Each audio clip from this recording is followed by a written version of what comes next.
All right. Welcome back. Welcome back. I think we concluded with our fifth belief, and I'm going to recap that very, very quickly, and then we're going to run just as quickly through 6 through 12. And remember, there are 12 beliefs that we, as members of our incarcerated and formerly incarcerated family, believe. Why do we have a belief system? Because what we believe more than anything else on the planet influences what we think and what we do. You want to know the root cause or the root reason for the success of any man, woman, or child? It is born out of and predicated upon what it is that they believe. And if what you believe is a conscious belief, then that will remove the amount of time between the starting point process towards achieving what you believe and having achieved what you believe when your belief is conscious. So what we here at NYAPP, or not your average prison podcast, advocate is a conscious belief. Now let's get into our sixth belief. We believe that our lives should revolve around the idea, the exercise, the activity, and the concept of demonstrating no to recidivism and incarceration. I'm going to say that again. Our sixth belief is that we believe that our lives should revolve around the idea, the exercise, and the activity, and the concept of demonstrating really a lifestyle that both says and demonstrates no to recidivism and incarceration. Now, given those two particular words, which have found their way in so many of our lives, the word incarceration and the word recidivism. Let's talk very, very quickly about what these two words or concepts mean. Let's start with incarceration. Of course, this in most cases refers to that first time that we became incarcerated. The first time we entered county jail, or the first, or even city jail, but let's go from the county jail, because when you do something that qualifies you for incarceration or being incarcerated in a county jail, then you have just entered into the big leagues. So the word incarceration, at its very root, contrary to popular belief and understanding, does not refer to that first time that you are physically in the county jail or physically in the prison. The root word, or rather the root meaning of incarceration, in truth, refers to that inclination to do what is required to get you incarcerated. Again, long before you have arrived in a jail cell, and if you're from Harris County, you know about 10D2, you know about 10A2, rather, you know about that gladiator floor. Been there, done that. And I know some of you, my goodness, you got to go through that. I hope you don't, but if you don't, make some changes and embrace a belief system that will keep you away from that county jail, then you're going to be okay. Or rather, if you don't do what is required to keep you away from that county jail, then yes, you will have to go through that incarceration. But again, the word incarceration refers to that inclination really that inclination, that gravitational pull, or that thing that makes the commission of crime acceptable to you. That is the root meaning of incarceration. Huh? So long before you get into that jail cell, you were already incarcerated. This is why you hear some make the statement that some of you are in society, but you're still locked up. Some of you are in society, but you're still incarcerated. This means that you are still entertaining that inclination, that impulse. The commission of the crime and the seriousness of it has not appealed to you. And you have that inclination and you're drawn to that. That is the first, or rather the root meaning of incarceration. And recidivism, which is the second word or the second concept we're going to talk about, because again, our sixth belief contains the word recidivism and it contains the word incarceration. And we must understand, if we're going to embrace a lifestyle that both says and demonstrates no to recidivism and incarceration, it helps tremendously if we understand the root meanings, because it is at the root of anything where we want to start with our lifestyle and our decision makings. We want to stay away from, which means we have to. And once you have adopted this belief system, trust me when I say it, I have 10 years of true freedom in order to support what I'm saying. But when you embrace this particular lifestyle, or rather this particular belief system, it not only makes the commission of a crime or the thought of committing a crime unattractive to you, but with this belief system in place, it makes the idea much more than the activity repulsive and disgusting to you.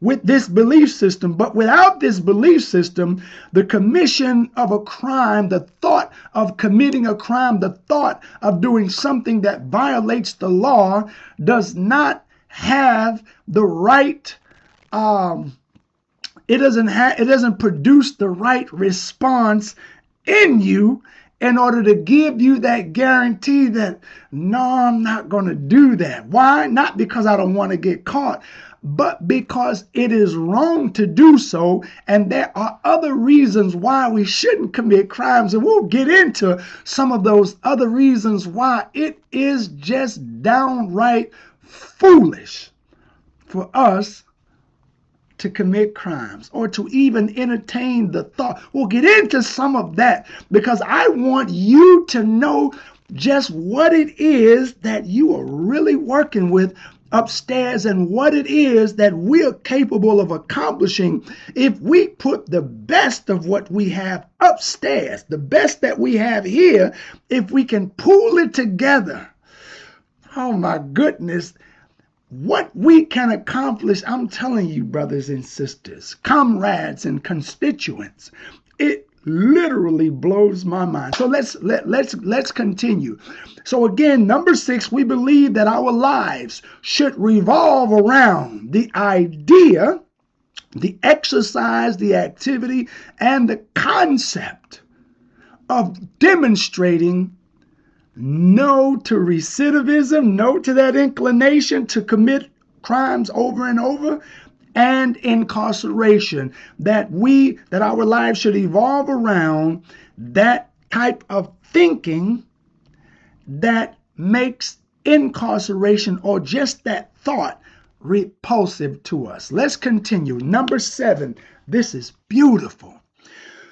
Number 7, we believe that nobody can serve us better than we can serve ourselves. Now, who are the us? Let me remind you, we are the members of our incarcerated and formerly incarcerated family. And the operative word in that description of who we are is family. Don't get it twisted and don't lose that idea that we are family, and you will grow to learn why we must. Some of us already understand why we must be considered family, because through circumstances we have been forced to eat together, to stay together, to learn together, to fight together, sometimes against one another, sometimes against others. There is nothing that families go through that we have not, by force of circumstances of our incarceration, have gone through. So for that and a plethora of other reasons is why we must consider one another as family. And in truth, some of us are closer or have gotten closer to those that we have been incarcerated with than we are with some of the members of our own family. Some of us have become brothers, and we have a closer relationship and bond than that which some of us have with our biological brothers. That's just by circumstance. And I'm telling you, there is something to be benefited from that. There is something of value to allow that to grow from. And we'll get into all of these ramifications of why we must be considered family as time goes on. Please stay with your brother. So again, number 7, our 7th belief again says that nobody can serve us. We believe that nobody can serve us better than we can serve ourselves. We who? We, the members of our incarcerated and formerly incarcerated family. There's certain people that just don't understand us. And they will never be able to understand us, because the only way you can really understand us in depth. Now, on the surface, people can understand us, but there's something about having gone through what we've gone through and the way that it sometimes can stain our minds, where we have to be patient and understand it and more considerate with one another and what we go through. And if you just haven't gone through what we've gone through, then there's a certain level of this whole lifestyle that you just will never understand, and you just won't be able to serve us better than we can serve ourselves. So better than others can serve us. Others that have never been incarcerated, or those that have never been on lock. And I'm gonna, don't take my word for it now. I'm gonna show you that those who are really ready to get, I'm talking about in the trenches with serving us and benefiting from the service that we provide one another and each other. That is what we believe. So we don't want to hold anybody else who has not been through what we've been through. We don't want to hold anybody else that responsible if they have never been where we have been. So we believe again that we believe that nobody can serve us better than we can serve ourselves. All right, that is our 7th belief.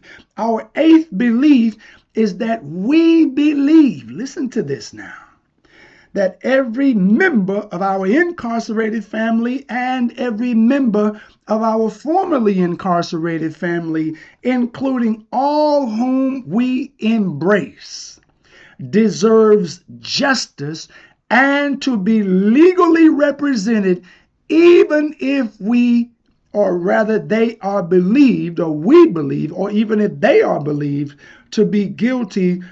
Bail must not be delayed.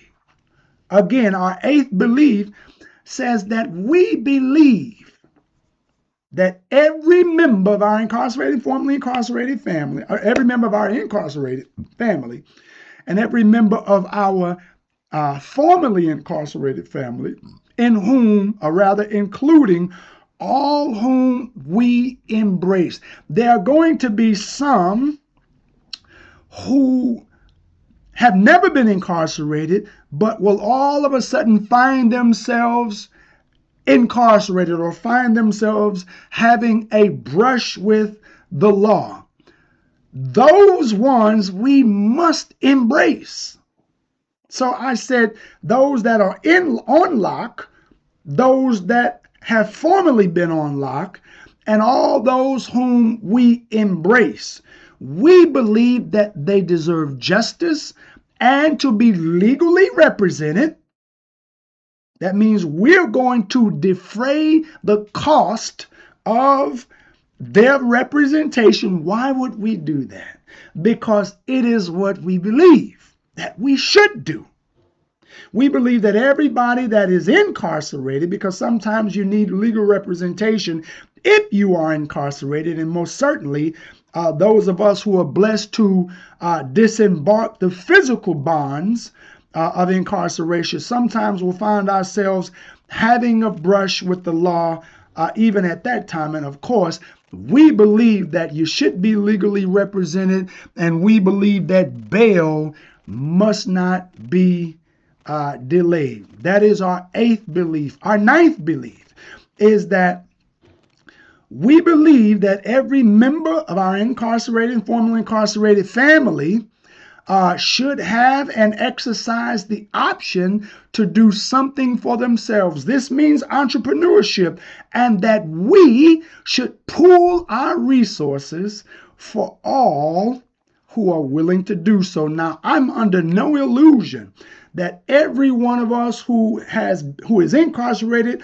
or formerly incarcerated wants to get out of prison and work for ourselves. I'm under no illusion that refers to all of us. It certainly refers to your brother. And by now, you should be seeing the process, and I'll I'll include all of this in subsequent episodes. But yes, your brother believes in doing something for himself, entrepreneurship, because my ultimate goal is to be able to do what I'm doing, that is serving you and serving us 25 hours a day, 8 days a week. That means my every waking hour, it is my desire to serve you and to serve us. And I can't do that like I would like to if I'm having to put in 8 to 10 hours, kind of like I'm doing now, driving for Metro. And those 8 or 10 hours I could be using to serve you, to drive, to go and visit, fly out, wherever a member of our incarcerated and formerly incarcerated family may reside, in order to render that service to you. So my goal, yes, is to do something for myself, entrepreneurship, work for myself, arrive at a point where I don't have to trade time for money. I can do what I love, which is this. This is me speaking to you as part of me doing what I love. But what I love doing is serving those who are the members of our incarcerated and formerly incarcerated family. And I want to help you to get where I am. Where am I? I am at a place where I want to serve you and serve us full time, which means every day of the week, I want to be at your disposal, and I want to find and discover and help develop those who have that same idea. Some of us love this work that much, and I get it. Some of us don't love this work that much. We kind of want to do it at our leisure, but at NRI, Notary Recidivism and Incarceration, Inc., there is a place for all of us to serve according to our capacity and our desire to serve. So again, we believe, again, the eighth belief that every member of our incarcerated and formerly incarcerated family should have and exercise the option to do something for themselves, to go into business for themselves, and that we should pool our resources for every one of us who is willing or who has that desire to open their own business, to work for themselves, or as we say, to do something for themselves. All right. That, of course, is our ninth belief. Our 10th belief is that we believe that this is the time in our history or in history where we must once and for all positively affect, meaning reduce and stem the tide of recidivism and incarceration. And we discussed these two words. If it is our belief that this is the time in history where we want to once and for all positively affect, meaning reduce, and stem the tide of recidivism and incarceration, it means we want to attack that area where the inclination to commit a crime and the inclination to commit crime after crime takes place. That means we want to positively affect the mind of every member of our incarcerated and formerly incarcerated family.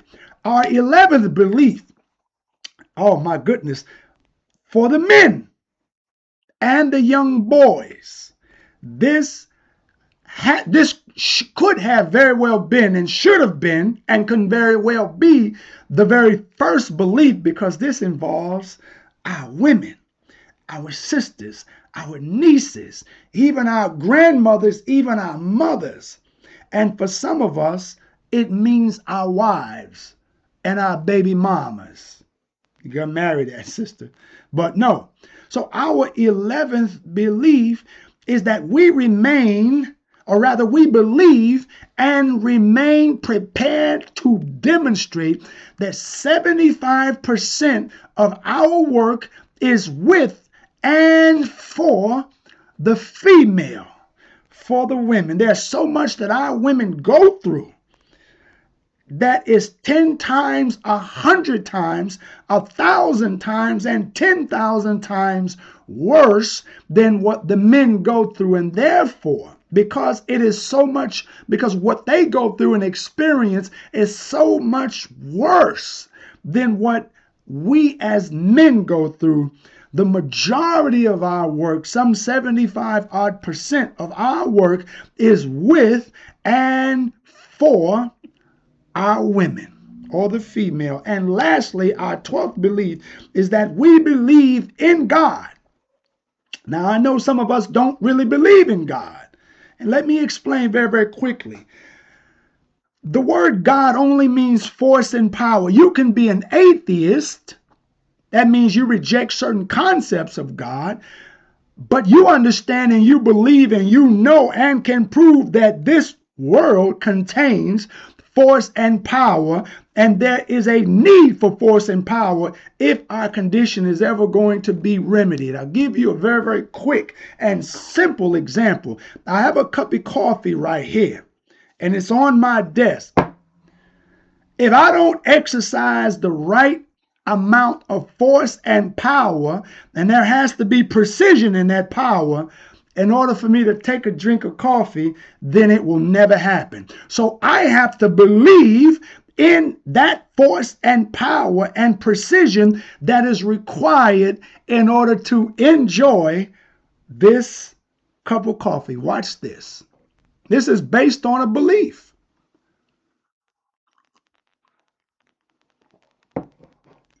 Now, many of you would agree with me that had I never exercised a level of force and a level of power in order to pick that cup of coffee up, precision to pour it into my mouth, then it would have never happened. Likewise, our success in this world, post-incarceration, and for many of us, prior to incarceration, will never, ever, ever happen until and unless we believe and be prepared to demonstrate a belief in that force and power that some of us call God.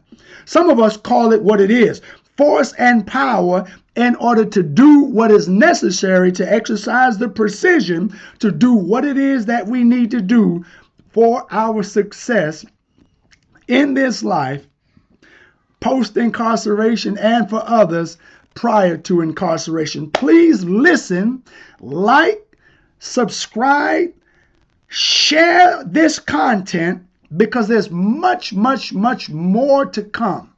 Listen, like, subscribe to this channel or this podcast, download this podcast, and above all, brothers and sisters, engage with your brother. At a very point in the near future, we're going to be doing these episodes live. And I would hope that those who come on live will have listened to and will have incorporated or at least thought about a lot of what you heard your brother talk about and engage me based on what is before us as members of our incarcerated and formerly incarcerated family. Until then, my goodness, stay tuned with your brother. We'll talk to you soon. Thank you for watching and thank you for listening.